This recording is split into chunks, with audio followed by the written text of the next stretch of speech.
When a buyer says, just email me, most reps agree immediately. They send something over.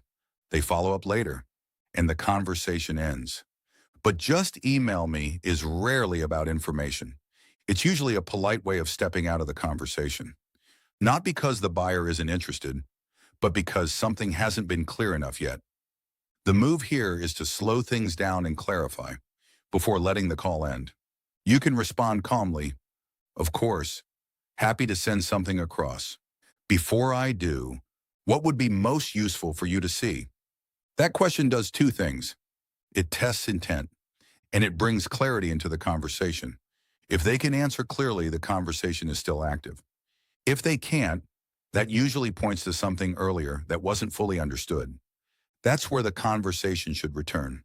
Not to your inbox, but to clarity. Sending something isn't wrong. Sending it without structure is. If you want the full framework behind moments like this, start with the core framework playlist.